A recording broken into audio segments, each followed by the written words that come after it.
और गुरु पूर्णिमा के पावन अवसर पर मेरी अपनी ओर से आप सबको बधाई, आप सबका अभिनंदन। आज के इस कार्यक्रम में मंच पर विराजमान सभापति माननीय किशन सूर्यवंशी जी, जिला अध्यक्ष रविंद्र यति जी, इस अवसर पर हमारे पीएस श्रीमान राघवेंद्र सिंह जी, पीसीसीएफ सुब्रंजन सेन जी, डॉक्टर सुमिता राजोरा जी, कृष्णमूर्ति जी, इस अवसर पर मौजूद पद्मश्री डॉक्टर नारायण जी, हमारे पद्मश्री माननीय मोहन नागर जी, उपाध्यक्ष जन अभियान परिषद, इस अवसर पर समस्त आगंतुक अतिथिगण, वन्य प्राणी और इस पर्यावरण के जगत में सेवा करने वाले सभी स्वनाम धन्य महानुभाव,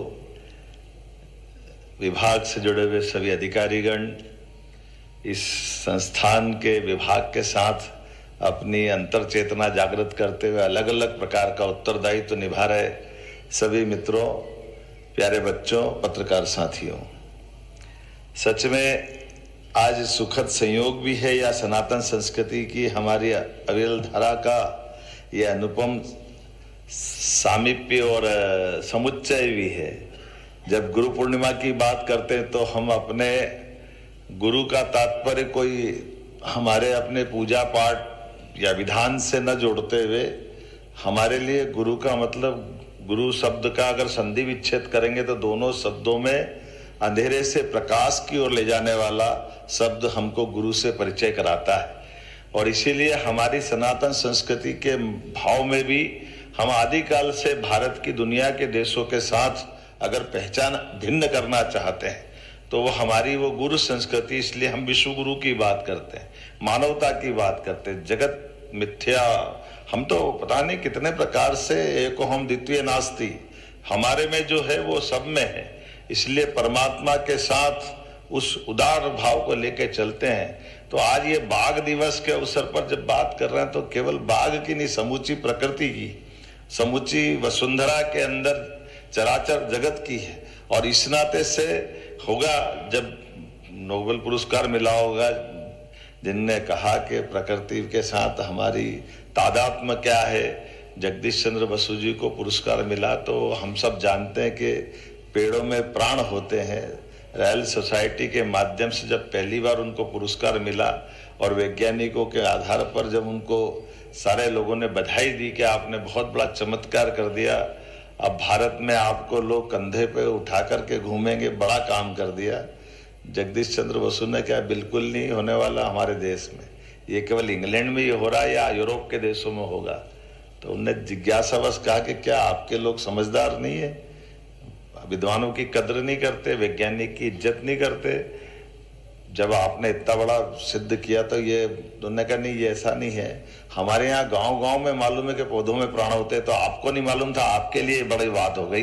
ये हमारे लिए आदिकाल से हमारे यहाँ ये पंच तत्वों के आधार पर और सारी बातों का ज्ञान बहुत अंदर तक गहरा है।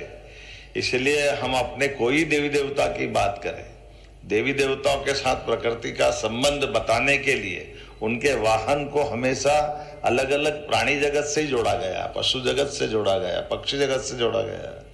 अभी हम और कितने अच्छी गहरी कल्पना, अभी 2-4 दिन पहले मैं ओरछा गया था, तो वहाँ महालक्ष्मी जी का मंदिर, बड़ा अद्भुत मंदिर बना हुआ, और उस मंदिर को जब दूर से देखते तो उसकी मंदिर की आकृति उल्लू के प्रकार की, भव्य दिव्य बिल्डिंग, लेकिन उस बिल्डिंग को बनाने के लिए भी 300 साल पहले लक्ष्मी का वाहन हम सब जानते कौन है, ऐसे में उससे जोड़ करके, और ये बाघ का भी है।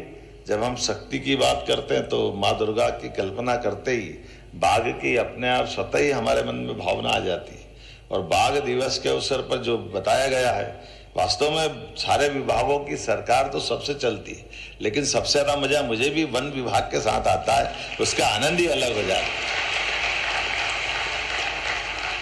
ये जो अंदर की चेतना का जो मजा है वाकई में वो अद्भुत होता है। इसलिए ये बाकी कोई चीजों के लिए समय लगेगा, तारीख देना पड़ेगी, लेकिन इनके लिए कुछ हो तो सब काट के सबसे पहले तारीख लिखने में चलो भैया, कहाँ चलना है तुरंत चलो, उसका मजा।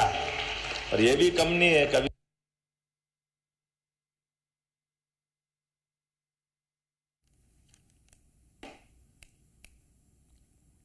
लिए उसमें ध्यान भी आता। जैसे मैं 2 साल पहले गया था तो इनने कहा हमारा सबसे एशिया में सबसे स्वच्छ जल की नदी ये अब चंबल है, और चंबल के अंदर जो हमारे घड़ियाल की हम जो बड़ी अच्छी परंपरा के साथ घड़ियाल बचाने का अभियान चला रहे हैं।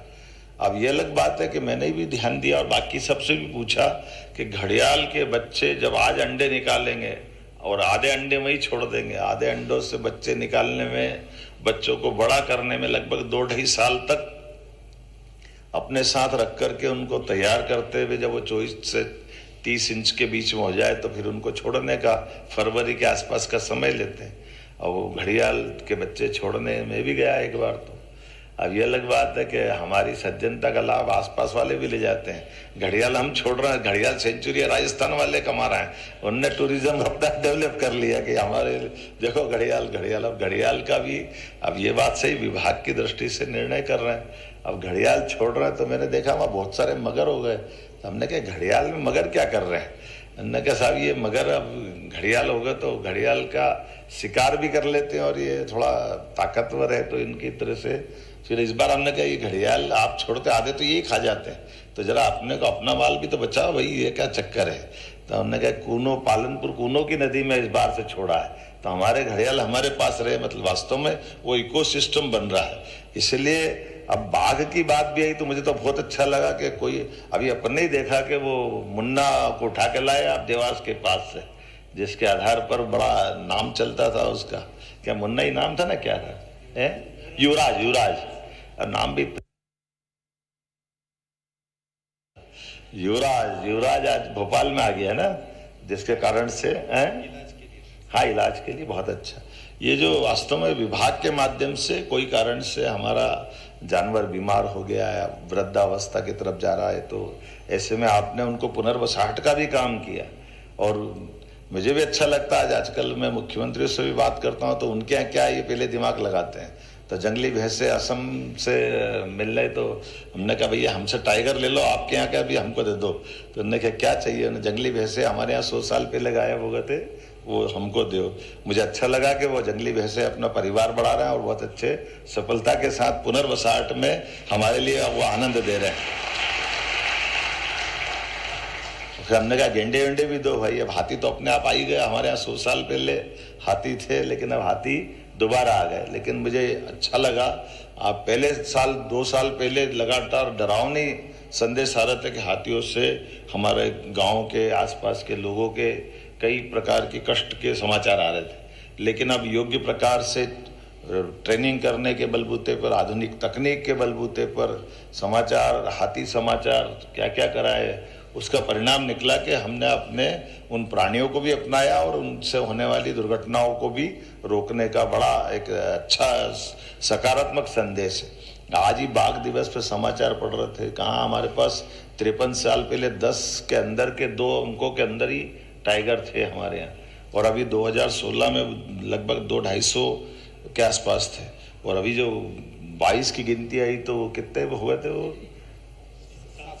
750। और अभी आंकड़ा डिक्लेयर करोगे तो 1000 के बाहर ही हो जाएगा, हो ही जाएगा। वो तब कहाँ जाएंगे? परिवार तो बढ़ी गया उनका, अपने आसपास ही तो है, हम सब उसको महसूस कर रहे हैं। और भोपाल वाले तो और भाग्यशाली, पूरे पृथ्वी पर सबसे नजदीक अगर कहीं बाघ रह रहा है तो भोपाल और भोपाल के आसपास रह रहा है, ये हमारे लिए सौभाग्य की बात।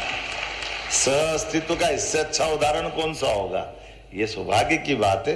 तो हम अपने विभाग के साथ सच में ये जो जिस प्रकार का समय चल रहा है, समृद्ध जैव विरासत का ये सुगम और स्वर्णिम समय है।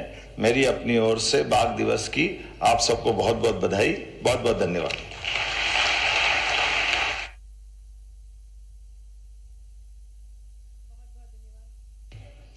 बहुत बहुत धन्यवाद माननीय मुख्यमंत्री जी, आपकी ज्ञानपूर्ण वाणी से हम सभी अभिभूत हैं। और अब अवसर है जब हम अनुरोध करेंगे आदरणीय प्रमुख सचिव महोदय जी से कि आप माननीय मुख्यमंत्री जी को मोमेंटो भेंट करके एक बेहद खूबसूरत सी कलाकृति भेंट करके आभार प्रस्तुत करने का कष्ट करें, जिसमें हम